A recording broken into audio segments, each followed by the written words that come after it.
오늘의 성경 말씀은 아모스 5장 24절 단 한 절의 말씀입니다. 오늘의 말씀을 우리 다 함께 한 목소리로 읽겠습니다. 아모스 5장 24절입니다. 오직 정의를 물같이 공의를 마르지 않는 강같이 흐르게 할지어다. 아멘. 아멘. 오늘은 이 아모스 5장 24절 한 절 말씀을 가지고 하나님 앞에 의로운 사람이라는 제목으로 은혜를 나누도록 하겠습니다.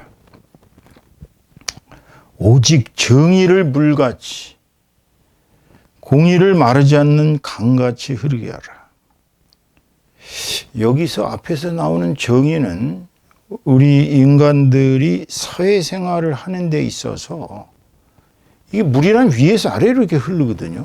그러니까 그냥 자연스럽게 정의가 이 사회의 정의, 사회의 정의라는 것은 이거 뭐 사실 정의론을 뭐 빌릴 것도 없고 또 그리고 뭐 고대 철학의 그 국가론에 나오는 정의관이나 뭐 하여튼 이 정의에 대해서는 뭐라고 정의를 할 수가 없을 만큼 이게 사실은 복잡한 개념입니다. 그러나 성경에서 말하는 정의는 이제 그 사회를 이루고 있는 공동체 내에서 주님의 율법이 정상적으로 작동이 되는 상태를 정의라고 합니다. 그러니까 이 정의는 어떤 면에서 보면 이게 법률적이고 사회적으로 공정 내지는 사회적으로 반드시 있어야 될 것들이 제대로 운행이 되게 만드는 것이 정의의 개념이에요. 근데 이게 물 같다라는 얘기는 이제 물이라는 게 아시다시피 자연스럽게 위에서 아래로 흐르듯이 정의는 사실 물같이 흘러야 되는데 이게 막히면 썩습니다. 아시다시피 물이라는 것은 그냥 운행을 해야지 안 하면 썩거든요. 사회도 마찬가지거든요. 정의가 없는 사회는 썩습니다. 부패예요. 결국은 부패가 심하면 망하는 것입니다. 근데 뒷절에는 공의를 마르지 않는 강같이 흐르게 하라 그래서 공의는 사실 이거는 개인들 또는 사회의 각 구성원들이 달성하기는 참 어렵습니다. 왜냐하면 모든 인간들이 각자가 생각하는 게 다르고 또 어떤 면에서 본다면 척도가 다 다르기 때문에 그래요. 공의는 사실 하나님만이 이 땅에서 실행하실 수 있는 것이 공의입니다. 그러니까 하나님의 공의가 이 땅에서 넘친다는 것은 어찌 본다면 하나님의 그 속성, 사랑, 공의 이 두 가지 중에 공의는 하나님의 사랑이에요. 사실은 이것이 강처럼 마르지 않는 강이 마르면은 이제 밑에 바닥이 다 보이지 않습니까? 이 사회가 하나님의 공의가 이 땅에서 나타나지 않으면 그 공의는 누구를 통해서 나타나요? 우선 지도자들을 통해서 나타납니다. 그럼 지도자들이 하나님을 숭배하고 하나님을 두려워하고 하나님의 말씀대로 즉 율법대로 또는 하나님이 주신 말씀대로 그 계명대로 지도자들부터 행해 가지고 그것이 사회 일반의 모든 사람들이 당연히 그렇게 가면 진짜 마르지 않는 강처럼 그렇게 하나님의 공의가 이 땅에 넘치게 되는 것입니다. 하나님의 공의가 넘치는 사회는 사실 고아와 과부를 또 압제당하는 자들이 없습니다. 고아와 과부를 돕고 또 외국인들을 구박하지 않습니다. 하나님은 성경에서 너희들도 애굽에서 외국인이었다, 이방인이었다. 그러니까 네 땅에 지금 이 땅에 들어온 이방인들을 구박하지 말라고 명령하시고 고아와 과부를 압제하지 말라고 명령하십니다. 그렇다고 돈이 많은 사람 편에 서서 뇌물을 받고 엉터리로 판결하지 말고 또 저 사람이 가난하다 그래서 가난하다고 봐주고 이렇게 하지 말고 항상 정의롭게 그렇게 판결을 하라고 말씀을 하고 계셔요. 그러니까 사회적으로 하나님의 공의가 넘치는 사회. 우리가 이제 민주화 시대 때 사실 그 독재가 너무 심하다 보면 막 여기저기서 이제 불만이 나오고 시위가 일어나고 막 그렇게 되거든요. 그럼 거기서 이제 그때는 이 사회의 공의를 위해서 목회자들이 말을 해야 됩니다. 자기의 편견, 자기의 어떤 편향성 가지고 하는 것이 아니라 잘못됐다는 걸 성경적으로 그렇게 이야기를 해야 됩니다. 그런 분들이 꽤 있었어요. 감옥을 가는 걸 두려워하지 않으셨죠. 당시에는 막 중앙정부에 끌고 와서 두들겨 패고 막 사람을 참 통닭을 튀기듯이 그렇게 참 고문도 하고, 그리고 막 물속에다가 막 물고문을 하고 별짓들을 다 했습니다. 빨개 벗겨서 막 빠따를 때리고. 그런 사회는 공의가 없는 사회예요. 그런 사회를 아니라고 주장할 수 있는 것이 목회자가 되어야 되는 것입니다. 그때는 당연히 목회자들이 민중을 위해서 들고 일어서야죠. 공의가 막힌 사회는 절대로 번영할 수가 없습니다. 오늘날 세상은 하나님의 공의가 어떤 때는 있는가 없는가, 하나님의 공의가 과연 유효한가를 의심할 수밖에 없는 사회로 점점 변해가고 있어요. 세상이 점점 어지러워지고 있습니다. 악이 힘을 발휘하고 있어요. 그러다 보니 사람들이 이게 하나님의 공의가 정말 존재할까? 하나님이 혹시라도 우리 이 땅 지구를 잊어버리신 게 아닐까라고 의심을 하게 되는 경우까지 갑니다. 보세요. 세계는 이제 막 힘센 자가 약한 자를 억누릅니다. 막 쳐들어가요.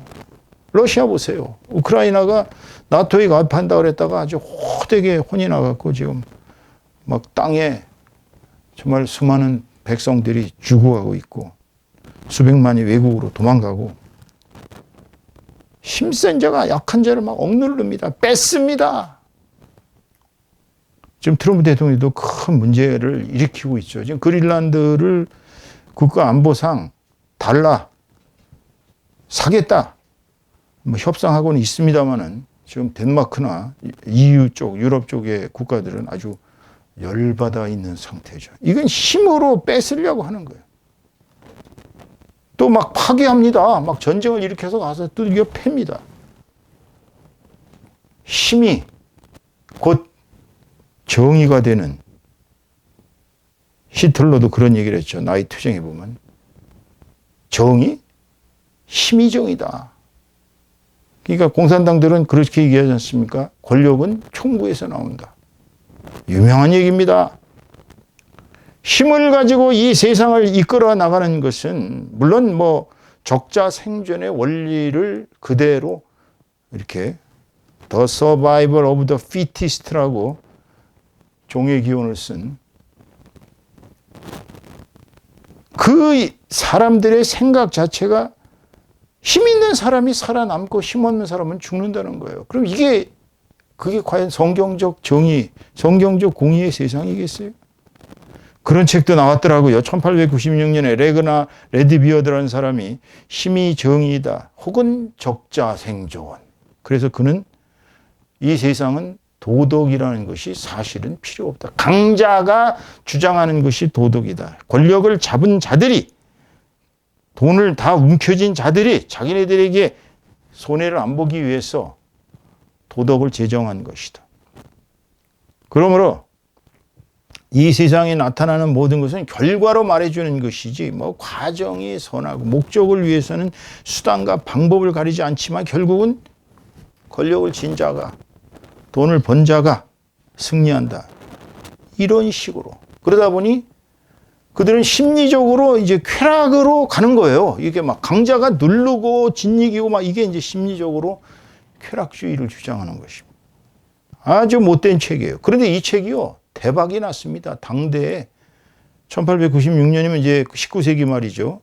이 시대에 많은 사람, 버나드 쇼를 비롯해서 수많은 사람들이, 레오 톨스토이 같은 사람들도 그렇고 수많은 사람들이 이 책을 읽고 영감을 받았다고 그래요. 아, 그렇구나. 인간을 움직이는 것은 힘이구나. 도덕이 아니구나. 하지만 이것은 마귀적 사고입니다. 근본적으로 인간 세계를 움직이는 하나님의 속성은 사랑이세요. 처음엔 사랑입니다. 하나님이 사랑이 없으시면 이 세계를 창조도 안 하셨을 것이고, 하나님이 사랑이 없으시면 열심히 일도 안 하시겠죠. 그냥 적당히 일하신다면 아마 이 세계는 그냥 졸지에 망해버릴 것입니다. 하나님은 사랑이라는 속성에, 공의라는 속성에, 양쪽의 이 속성을 하나로 변증법적으로 통일해서 근본적으로는 사랑으로 이 세계를 이끌어 가시는 것이 하나님의 공의예요. 공의도 하나님의 속성입니다. 사랑이에요. 그러니까 인간성이 아무리 지금 타락하고 인류가 가면 갈수록 잔인한 권력 의지와 생존 의지로 인해서 약자를 강자가 억누르고 이 세상이 가면 갈수록 하나님의 공의가 멀어지는 것 같이 타락하고 있지만 이거는 하나님의 뜻이 아닙니다. 절대로. 그러니까 이 세상의 타락이나 인간성의 상실은 인간 스스로가 사단적 세계관의 자신들을 글로 그냥 내맡기는 거예요. 그냥. 그러니까 겉으로 볼 때는 마귀가 이 세상을 지배하고 있는 것처럼 그렇게 보이지만 사실은 그 내면에는 하나님의 절대 사랑과 하나님의 절대 공의가 동시에 작동되고 있는 것이 이 우주적 법칙이에요. 그렇기 때문에 오늘 설교 주제는 인간이 이런 사탄이 지배하는 세상에서 과연 어떻게 하나님 앞에서 의로워질 수 있는가? 물론 뭐 아시는 분들은 벌써 답이 다 나와 있죠. 하나님 앞에서 의로워질 수 있는 게 어떤 것이 하나님 앞에 의로워질 수 있는가? 오늘 본문 24절을 성경적으로 제가 이거를 설교하기 전에 히브리어의 원문을 아주 열심히 수시간을 찾아봤습니다. 어떻게 해석을 하는가? 본문 24절 오늘 오직 정의를 물같이 공의를 마르지 않는 강같이 흐르게 하라. 정의는 물같이 흘러야 되고 공의는 강물처럼 흘러넘치게 해야. 이거 아모스 선지자가 얘기한 것입니다. 히브리 원문에 뭐라고 나오는지 보세요. 정의는 미스팟입니다. 미스팟. 미스팟은 영어로는 justice 또는 judgment라고 번역이 되어 있어요. 영어로. 물론 우리가 이제 그 고대 히브리어를 이렇게 설교를 하려고 이제 엑세시스를 하다 보면요. 거의 원문이 히브리어로 나오고 그거를 이렇게 번역해 놓은 걸 제가 무려 약 3,000 몇백 페이지가 넘는 그런 그 렉시칸, 즉 히브리어 사전을 찾았는데 거기에서 찾아보면은 아주 이 미스팟에 대해서 여러 수많은 그 이제 문헌들, 성경에 나와 있는 문헌들을 다 보여주고 있습니다. 이거는 깊게 해석을 해보니까 외면적 율법의 준수예요. 우리가 이제 법률을 전공하는 사람들 법대나 이런 데 가보면 꼭 정의의 여신이 나타나잖아요. 그잖아요. 정의의 여신의 상을 있는데 꼭 저울을 들고 있거든요. 이렇게. 근데 저울이 이렇게 저울을 드는데 이 저울이 이렇게 기우는 것도 아니고 이렇게 기우는 것도 아니고 항상 저울은 이렇게 똑바로. 저울이 뭘 얘기를 해요? 공정을 얘기합니다. 만약에 우리가 이제 예를 들어서 잣대를 쓰는데 어느 사람에게는 30cm가 요만큼인데 딴 사람에게는 더 길다. 그런 식으로 사람마다 다르다면 그건 상대적이죠. 그럼 그거는 공정이 아니죠. 법이라는 것은 항상 모두에게 위로는 최고 통치자로부터 저 가장 가난한 서민의 이르기까지 똑같아야 돼요. 이거는 저스티스의 외면적인 그 법의 개념, 즉 율법의 준수를 말합니다. 공정을 얘기를 해요. 공정. 똑같아야 돼요. 공정. 법은. 법이 사람마다 다르고 힘 있는 자에게는 부드럽고 힘 없는 자에게는 약해지고 강해지고 유전, 무죄, 무전, 유죄. 돈 있는 사람에게는 무죄를 때려주고 돈이 없는 사람은 유죄를 때리는 이런 식은 저스티스의 개념에 맞지 않습니다. 근데 하나님의 공의는요, 더욱더 복잡한 개념이 있어요.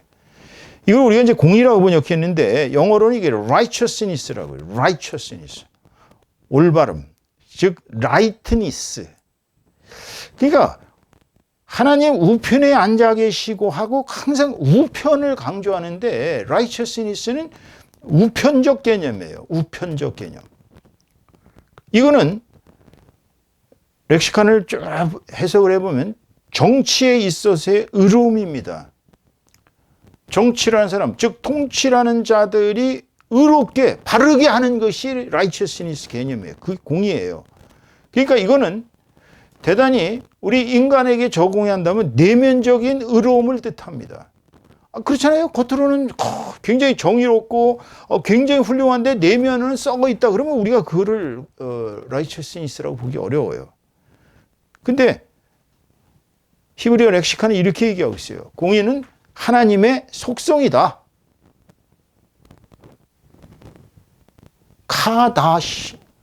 카다크든가 제가 여기 히브리어 원문을 여기다 깜빡 까먹었는데, 제다카. 이 제다카라는 개념은 하나님의 속성이라는 거예요. 공의가. 그렇습니다. 오늘의 주제는 바로 하나님의 공의입니다. 그런데 하나님의 공의는 놀랍게도 사랑의 또 다른 속성이라는 것을 아셔야 합니다. 그래서 사람들은 이제 이렇게 생각하죠. 사랑은 너그럽고 풍요롭고 부드럽고 온화하고 인자하고 자비롭고, 사랑은 너무너무 좋고, 공의는 딱딱하고 칼 같고 엄격하고 남성적이고. 그렇지 않습니다, 여러분. 공의는 사랑의 또 다른 속성이에요. 생각해 보세요. 하나님이 우리를 사랑하지 않으시면 징계하실 필요가 없잖아요. 죽든지 말든지, 타락하든지 말든지, 지옥으로 끌려가든지 말든지, 뭐하러 징계를 하시겠어요? 옛말에 우리가 그런 말이 있지 않습니까? 미운 자식은 떡 하나 더 주고 예쁜 자식은 매 한 대 더 준다. 그렇습니다. 사랑하는 자식을 징계를 안 하면 그 자식은 벌어버립니다. 오늘날 교육계에서 최대 문제가 교사들의 교권이 타락하게 된 것이 뭐냐면은 아이들에게 매를 들 수가 없다는 점이에요. 이제는 학생한테 맞아도 선생은 아이를 때릴 수가 없는 세상이 되었습니다. 그게 이제 교육에 굉장히 잘못된 것이죠. 보수적인 교육에 있어서 엄격하면 잘못하는 애는 패야 됩니다. 물론 뭐 폭력으로 가면 안 되겠지만 때려서 그렇게 해서 올바로 이끌어야 되는데, 요즘은 그렇게 할 수 없으니까 그냥 학생들이 더 기고만장해서 위에 올라가서 선생들을 알기를 우습게 여기는 세상이 되었죠. 하나님은 우리를 사랑하십니다.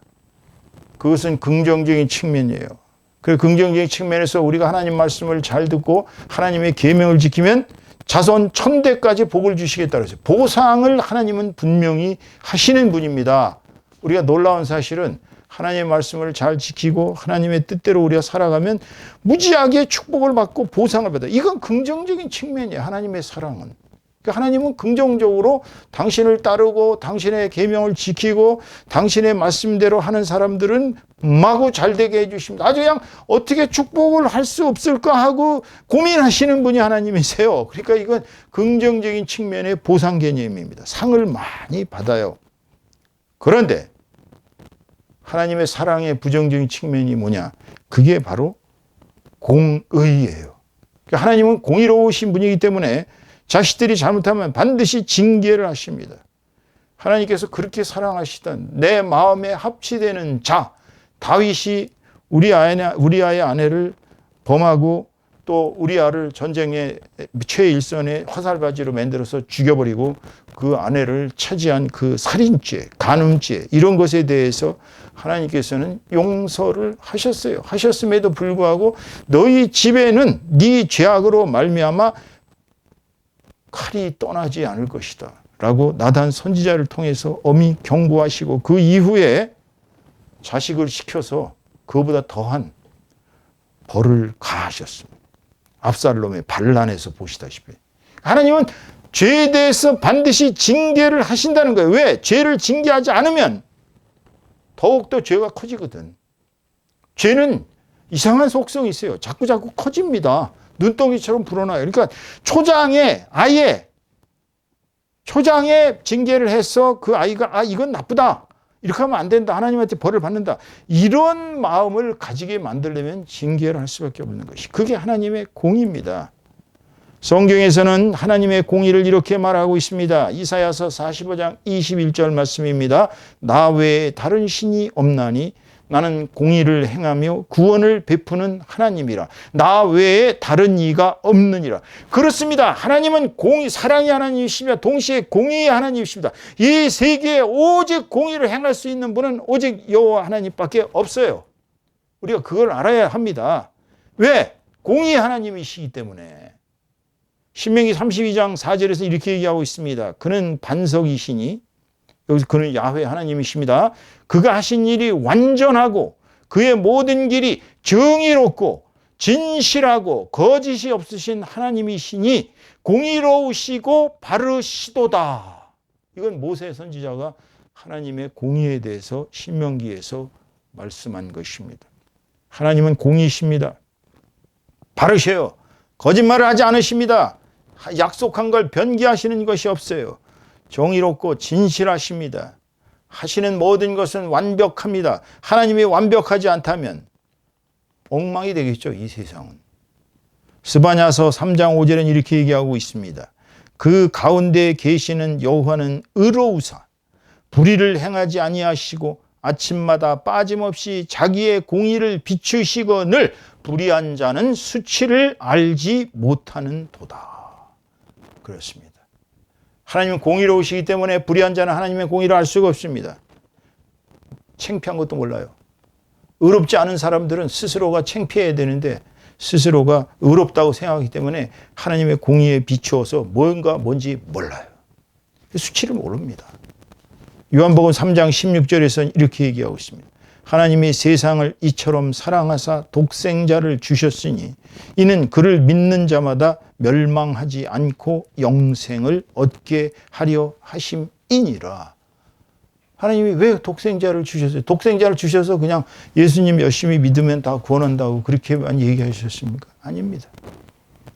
우리 인류의 죄값은 어떤 것이라도 죄값을 치를 길이 없어요. 인류가 지은 죄는 당신의 독생자 예수 그리스도라는 하나님과 또 다른 하나님, 그 거룩하신 말씀으로 계셨던 그분이 성육신 되셔서 그분의 육신을 희생을 해서 제물로 바쳐서 그 피를 통하여서만 십자가에서 흘리신 그 피를 믿어야만 구원받을 수 있는 이 놀라운 하나님의 공의. 자, 예수를 보내신 것은 사랑이에요. 자, 네가 내 아들 예수 그리스도 희생당한 예수를 믿으면 너희는 구원받는다. 너희 죄는 이제 모든 과거의 죄는 다 도말해 주겠다. 여태까지 모든 죄는 다 어떤 죄를 저질렀어도 용서하겠다. 그럼 예수님은 한마디로 얘기해서 하나님의 공의가 나타난 것입니다. 우리가 예수님을 통해서 하나님의 사랑을 알 수 있습니다. 예수님은 하나님의 사랑으로 오셨어요. 그렇지만 동시에 하나님의 공의를 실천하신 분이에요. 예수님이 나 아버지 나 더 이상 이런 끔찍한 십자가형은 나 못 받겠어요. 그러니까 다른 사람을 보내시든 아니면 다른 방법으로 인류의 죄를 사해 주시고 저는 빠질게요. 그리고 만약에 겟세마네 동산에서 참 땀이 핏방울이 되도록 그렇게 기도 안 하시고 그냥 제자들을 보고 야 가자 그러고 달아나셨다면 어떻게 잡았겠어요. 그렇지만 예수님은 하나님의 뜻이 당신을 희생하되 공의를 실천하시고 인류를 구원하시려는 것을 아셨기 때문에 그래야 인류를 위해 당신의 몸이 마치 6월절 어린 양처럼 희생을 당했을 때 인류는 그 피를 믿고 그 십자가의 보혈의 권능으로 영생을 얻게 된다는 걸 아시기 때문에 십자가형을 묵묵히 당하신 것입니다. 자, 오늘 결론은 나와 있습니다. 이제 하나님 앞에서 의로운 사람은 누굽니까? 이 인간은 저든 여러분이든 원칙적으로 모든 사람은 죄인입니다. 하나님 앞에서 의인은 한 사람도 없습니다. 로마서 3장 10절에서 12절까지 이렇게 얘기하고 있습니다. 기록된 바 의인은 없나니 하나도 없으며 깨닫는 자도 없고 하나님을 찾는 자도 없고 다 치우쳐 함께 무익하게 되고 선을 행하는 자는 없나니 하나도 없도다. 인간은 근본적으로 의로운 자가 없습니다. 자기가 스스로 self-righteousness, 자기의 의로움, no, 없어요. 그런 사람. 그런데 인간은요, 웃기는 게 하나님이 사랑과 공의의 두 속성을 가지신 것처럼 인간도 사랑과 공의를 추구하는 속성을 가지고 있어요. 그것이 물론 고대의 유학자들이 인간에게는 본질적으로 인의라는 어지린자 사랑, 의로움, 이 인의의 존재다라는 것을 간파한 것은 맞아요. 성경에서 나와 있는 모든 하나님의 속성의 본질은 사랑과 공의예요. 그렇기 때문에 인간은 하나님을 닮았기 때문에 그렇게 사랑과 공의를 추구하는 존재입니다. 그렇지만 그러면서도 불구하고 살다 보니 자신도 모르게 알면서 모르면서 무수한 죄를 짓고 살 수밖에 없는, 사실은 인간은 연약한 존재들입니다. 죄를 짓다 죄는 아까도 얘기했지만 자꾸 불어나서 결국은 사악한 존재가 되고 결국은 멸망의 길로 갈 수밖에 없는 것이 인생입니다. 그런데 구약시대에는 하나님께서 죄를 판별할 수 있는 잣대, 즉 율법을 모세를 통해서 우리에게 주셨어요. 그래서 로마서 3장 20절에 보면 그러므로 율법의 행위로 그의 앞에 의롭다 하심을 얻을 육체가 없나니 율법으로는 죄를 깨달음이니라 그랬습니다. 그러니까 율법을 통해서 우리는 죄를 알아. 아, 이게 죄구나. 근데 율법으로는 의롭다 할 사람이 없어요. 그러니까 율법은 죄를 깨닫게 해줍니다. 아, 내가 율법을 어겼구나. 내가 죄 졌구나. 그러면 내 죄를 사하기 위해서 어떻게 해야 돼요? 내 죄 사함을 받으려면 반드시 뭘 가져가요? 동물을 가져가야 됩니다. 큰 동물, 소, 양, 염소, 그것도 저것도 안 되면 하다못해 비둘기라도 갖고 와야 돼요. 그렇게 해서 하나님한테 용서를 받으려면 제사장한테 그걸 갖고 와서 짐승을 잡아서 그 피를 뿌려서 그 피가 속죄제로서 하나님께 닿았을 때만 그 죄는 용서받을 수 있습니다. 그러니까 구약시대는 그 짐승 잡느라고 무수한 짐승이 희생되고 그 피가 그 사람을 죄를 없애주고 거룩하게 만들었죠. 그런데 신약시대에 이르러 주님이 오시면서 당신의 몸을 희생 제물로 드리면서 단박에 율법을 완성하셨어요. 그래서 주님은 율법을 완성하시고 이제 당신이 곧 하나님의 말씀으로서 하나님의 사랑으로 이 세상에 와서 십자가에 희생하심으로써 공의를 실천하시고 그리고 부활하셔서 이제 하나님께서 이 땅을 구원하시고 하나님이 사랑하셨다는 것을 분명히 예수 그리스도를 믿으면 구원받는 놀라운 역사가 일어난 것입니다. 그래서 오늘 로마서 3장 21절에 24절 말씀을 잠깐 살펴보면 이제는 율법 외에 하나님의 한 의가 나타났으니 율법과 선지자들에게 증거를 받은 것이라. 율법과 선지자들은 계속 하나님의 최종적인 구원의 완성, 즉 메시아가 온다는 것을, 하나님의 의가 완성된다는 것을 예언해 왔어요. 22절. 곧 예수 그리스도를 믿음으로 말미암아 모든 믿는 자에게 미치는 하나님의 의인이 차별이 없느니라. 이거보다 더 나은 길이 있겠습니까, 여러분? 예수 그리스도를 믿으면 구원받는다는 이 놀라운 축복을 그 이상 방법이 어디 있어요? 뭐 짐승으로도 구약시대에는 완성을 할 수 없던 것이 인간이 의인이 되는 길은 유일하게 죄사함 받는 길밖에 없어요. 23절. 모든 사람이 죄를 범하였음에 하나님의 영광에 이르지 못하더니. 왜? 우리와 하나님을 막는 것은 죄입니다. 죄는 사단의 속성이에요. 우리가 사단의 진영에 속하는 이상은 하나님의 영광에 도달할 수가 없죠. 죄가 우리를 막고 있기 때문에. 24절. 그리스도 예수 안에 있는 속량으로 말미암아. 속량은 이제 우리를 죄를 탕감해 준다는 거. 쉽게 하면 죄를 탕감해 주고 하나님의 은혜로 값없이 의롭다 하심을 얻은 자 되었느니라. 우리가 돈 주고 무슨 뭐 얼마의 값을 치르고 또 동물의 피를 갖다가 바치고 그렇게 해서 사함 받는 게 아니라 믿으면 구원받는다는 이 놀라운 은혜가 하나님의 공의로서 우리에게 나타난 것입니다. 오늘 설교의 결론을 맺습니다. 하나님의 사랑은 공의로 나타난 것입니다.